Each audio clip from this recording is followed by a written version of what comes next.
Magandang umaga mula sa DOST Pag-asa.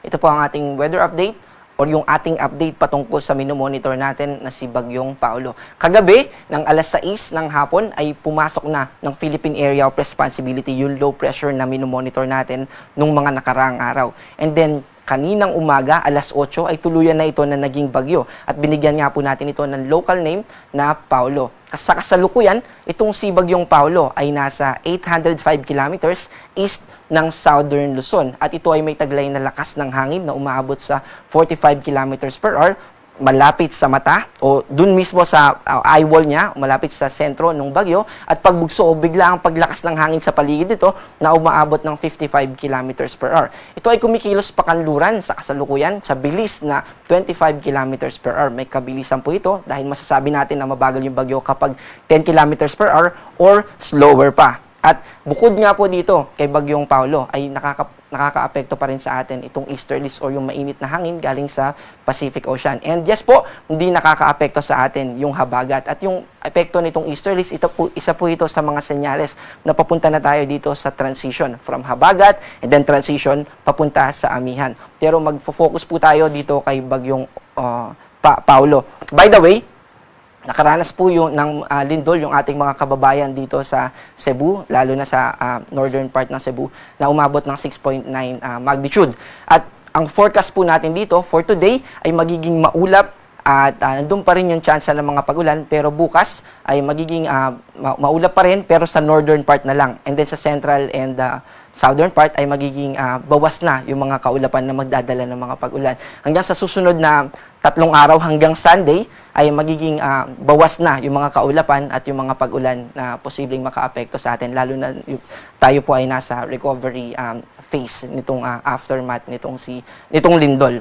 At para po sa ating forecast track patungkol dito kay Bagyong Paolo, sa kasalukuyan ito ay nananatiling tropical depression. Pero bukas ng umaga, nakikita natin na mas magi-intensify pa ito o mas lalakas pa into tropical storm. At habang papalapit ito sa ating bansa, nakikita natin na sa ating analysis na ito ay mas lalakas pa, magi-intensify pa into severe tropical storm. At kapag ito po ay severe tropical storm, signal number 3, yung pinakamataas, hindi rin natin ni-ruled out, hindi rin natin inaalis yung posibilidad na umabot ito sa typhoon category bago mag-landfall. At pag ganun po yung nangyari, ay signal number 4, yung pinakamataas na i-raise natin.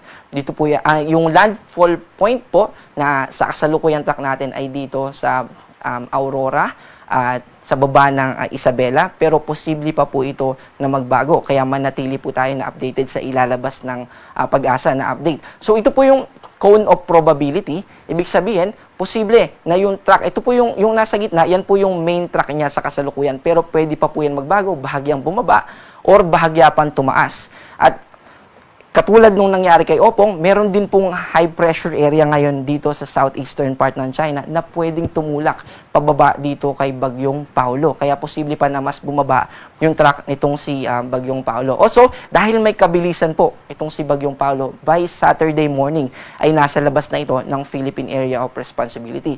At yung landfall time, na yung oras na ito ay posible mag-landfall ay Friday morning or afternoon. So, ibig sabihin po nito, sa Friday po, pinakamakakaapekto sa atin itong si Bagyong Paolo sa malaking bahagi ng Northern Luzon. Sa kasalukuyan ay wala pa po tayong nakataas na signal number 1.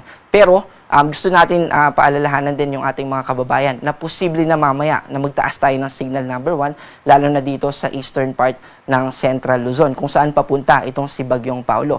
By the way, gusto rin po natin nabanggitin na kapag nagtaas tayo ng signal number 1, ito po ay focus lamang sa hangin. Tropical Cyclone Wind Signal number 1. And then, meron din po itong lead time na 36 hours. Ibig po sabihin, kapag halimbawa tinaas na natin ng signal number 1 itong probinsya ng Aurora, hindi po agad natin ito mararamdaman. Within the next 36 hours po, bago natin maramdaman yung epekto nito. At kapag sinabi natin na signal number 1, yung associated wind speed dito ay 39 hanggang 61 kilometers per hour. And then pataas po ng pataas ito habang tumataas din yung tropical cyclone wind signal number natin.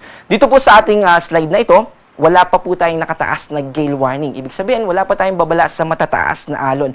Pero as early as bukas ng hapon ay magtataas na po tayo ng gale warning habang papalapit itong si Bagyong Paolo. Ibig sabihin, hindi na po natin i-encourage na magkaroon ng anumang aktibidad malapit sa ating coastal areas at ganun din, wag na po tayong papalaot para mangisda or anumang activity, lalo na kung maliit na sasakyang pandagat yung ating gagamitin. Again po, manatili po tayo na updated sa mga i-release pa ng pag-asa na issuances and warnings. At ito po yung ating update. Ako po si John Manalo, ang panahon ay nagbabago, kaya maging handa at alerto.